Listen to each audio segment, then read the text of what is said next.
आई वो गुड़ावा अब माइक बता अरे मारो पे खाली में पिता आ जाइबो ए बढ़िया रंग खा रे सरपंच के जतिन जे सरपंच के है पूरा फैसला हो जाई वो बरा ये हमरा गिट्टी पे ची गुड़ के बदला में तू खट दे काल काम लगावो ईटा भेजा दे तनी एक टाली गिट्टी बढ़ले बा बालू सीमेंट आ जाई घबराए के नहीं खे फैसला हो रहेगा कहीं की बेची जे बारो का हो छिनो हां अरे खोजा तंजा तू मिलते नहीं खे भारत कहे बड़ी रे ई का से गइल हो सरपंच न होनी ये गोती नहीं है ए हम लिया के नहीं हो सरपंच हो तो का हम घरे कैसे आगल तेरे खोजत नहीं हूं फैसला करो फैसला कैसन फैसला आई गिट्टी हकी ले ले तनी एकरा के छोड़े चल त कैसे ले लेबो ए जे आई ए जगे लेके जाके अपन लइकन के दे देबो दूध में पिए के गुड़ो हम राजी महंगा बेचाला बात तो सही है 80 रुपए क्विंटल चल हां 80 रुपए क्विंटल ले ला छिनरो गुड़ 5 रुपया किलो कलम का उख पेरा रे रानी से तो बता दिखला दिया ले सरे छिनरी हम घरे दुकान बा भेली के भेली बेचेनी हो नहीं तो काला से हो छिनार गिना बेचेनी तार माई के बतार खोजो बताओ हो घरे इतना गुड़ बा दुआरियों पे इतना गुड़ बा कि पूरा चुटी मटारम घर से गुजाई रहत ऐसा राती के मैं सुतल बैठल नहीं के होत अरे आधी आधी रोटिया में निंदिया न आवे बिंदिया गिरिए जाला हो नहीं तो कौन यारे पीछे से ताकतिया चुरैल को ऐसन की बांस में चुरैल रहेला अब चुरैल कहाँ बा आई वो गुड़ा अब माइक बता अरे मारो पे खाली में पिता आ जाइबो ए बढ़िया रंग खा रे vitamin A B C D हमरा में आ गइल बा ये भाई हो पूरा हम खानी गुड़ के पावर हो पूरा गुड़ के पावर हमारा बॉडी में अच्छा ये बच्चे हम हो जरनी हो जैसे है जो कैसे आगनी हो क्रिस 3 मारा है तुमको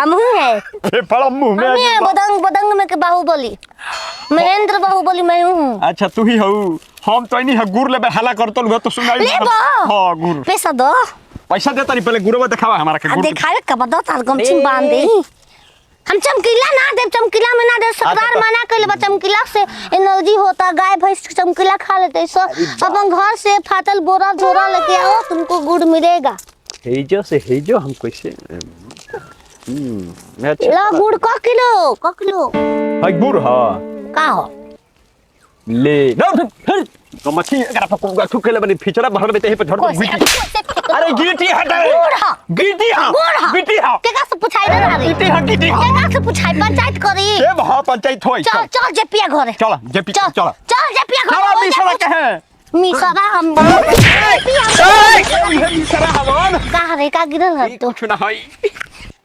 अगर जा खबर भइल गिर के तोर माई बहने कब तोर घर से उठवाल के अरे किडनी हमर रहल रख रहनी हम किडनी तोर पेटवा फाटल हो का ना गिर गिल है त खिचलू ना चल बेचिया घर चल चल मिसरा के होई फैसला गिट्टी हकी ले ले तनी एकरा के छोड़े चल त कैसे ले लेबो ए जे आई ए जगे लेके जाके अपन लइकन के दे देबो दूध में पिए के गुड़ो हम राजी मार बेचावा 80 रुपए क्विंटल चल 80 हां 80 रुपए क्विंटल चल मार अरे घूम के मार हाँ ठीक हाँ मार चल मार को देता नहीं हम अरे हटे कौन अरे अरे तू कहाँ रे बामल तू ए बुढ़ऊ कहाँ ले जा उ ले जाता नहीं कि गिट्टी है कि गुड़ है फैसला करे हमरा तोरा नाई के कोस काट दे तोरे अरे छिनरा ई बता छिनरा केर कोले छिनरा रे हां दुआर पर जौन गिरला बरा गिट्टी गुड़ हमरा के गुड़ बेचत रहल हिए ई त का अभी कहाँ ले जात रह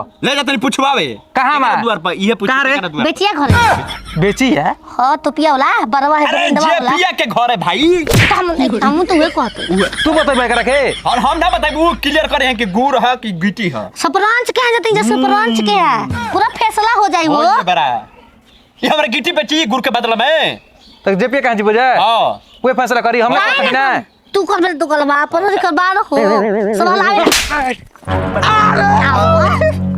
जो अपन खेल खेल तू अपन तोर घर के माकलिन हम नहीं तू मालकिन हरी के हम हई चल तू चल चल रवे बताई देखी ये गिट्टी की रोइले बानी देखो ई मड़ई के घर बैठे हमार सोचनी के तनकी से ईटा जोड़ के तनी खड़ा कर दी मैं बारिश आवत त मैं घर में पानी घुस जाता आ दयाद हमार ऐसन बा कि घर बना ही नहीं खेदे काहे न बना दी हो हम काहे खातिर आइल बानी जा तारी गिट्टी हमरा बुझाता कि एक टाली बा न, एक टाली ईटा भेजा देते तू काम लगावो। आधा टाली तो गिट्टी हमार चोरी हो गई देख जराई में। अरे बच्चिया का करबू, जमाना खराब बा, तू खट दे काल काम लगावो, ईटा भेजा देते नहीं एक टाली, गिट्टी बढ़ले बा, बालू सीमेंट आ जाई, घबराए के नहीं खे। फैसला हो जाएगा। फैसला हो रहेगा। आदि कहीं की बेची जे बाबा का हो छिनरो। हां अरे खोजत है तू मिलते नहीं खे। मारत काहे बड़ी रे? ई का से गइल हो? सरपंच न होनी। ये गोती नहीं है। ए हम लिया के नहीं हो। सरपंच हो तो का हम घरे कैसे आ गेल तेरा खोजत नहीं हूं मैं।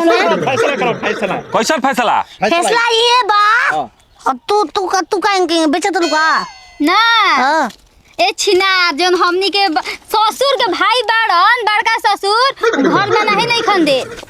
ता तला यही पर तार बाबू के बिछावना हो। गिटिया छिटा जी दूर रहेगा। गुड़ हो हाय कौन गुड़ हो? ये हाय गुड़ हो? हां ए गुड़ रे। हां गुड़ हो। तू बता रहा सरपंच तो हमें पर तू बस सब कुछ तो आ रही पर भाई 1 लाख के बात बा। रो बताई जी ये क्या है बता दी करके। हाय तो गिट्टी हो। गिट्टी हो। ए छिना वे भतर काट तो पहले सुधार तो मारती है। अरे गुड़ा तो गुड़ा पूरा उख पेड़ के एकरा के निकालल गइल बा। हैं ये सोना मुंह से बात करो। हाथ मत चलाओ ना। गुड़ा ये गुड़ हो जाई। अच्छा ये हमारा बुझाता ना। नहीं ये गुड़ है। अरे गिट्टी बा अभी गुड़ हो जाई। हमरा रोज खानी हमरा काहे ना कुछ अच्छा होला। ठीक बा भाई, ए रुका हो, सुना जाए दो। ए, ई रुका। गुड़े हम मान लेनी, चलो ठीक बा। हमारा बुझाता है कि ढेर खरा दिया ना। देख ले गुड़ा देख ले पूछ ले। ए बुढ़ा है ना। हां गुड़े हो। ई गिट्टी हो, झूठो कह गुड़ हो। गुड़ा का किलो लेबा का हो? जाए तो रहे तो गुड़ हटे मान ला कि मन नहीं अब लेके हमारा गुड़े हटे। गुड़ खत लेबा काहे ना। ना गुड़ हो। हां गुड़ गुड़ हो। तड़ी रे चुप छिनारी बेटा तई गुड़वा महंगा बा। गिट्टी हो घर बानी। ए चारमाई के गुड़ ओ ये समझ जा गुड़ हां हाय गुड़ हां हां ये कौन गुड़ गुड़। हम नहीं हर गुड़ हो तो बता गुड़ आसाम से आइलो अमेरिका से यूएस से मंगइले हन जा डॉलर से किनले हां हन एकरा के अभी 2-3 महीना इजे छोड़ दो। हां सुखाई रेट बढ़ी और ये हां ना छिनार मैंने के बोला के ले अपन घर के गुड़ अच्छा तो सुनो, का हो तो यार बुलाओ तो दे का हो कनी की तार गुड़वा के हमनी सोचन जे घर बनवा लो, बना ली जा। चीनी देव काल खलाक जैसे गुड़वे में तनी मनी तो सहे के पड़ी ना, तो बढ़िया लेकिन घर बनी, चिकन बनी, एकदम मीठा घर बनी। ओह एगो हमरा जलेबी के एथु बना दी हां जलेबी के छाप आ पीछे रसगुल्ला के दीवार दिवा दिया हां ठीक बा जा। घरे चलो। चुप छिनारी जा तार घर गुड़ के कहे के मैं घरे गुड़ के बनता अरे गांव में मत दिहे रे। खत्म करो करके जा दो, पगला दी, भागो लोग जल्दी ही जा से भैया। चलो। भागो भागा मर दे। गिट्टी छिटा गल, मैं छिटा गल गिट्टी।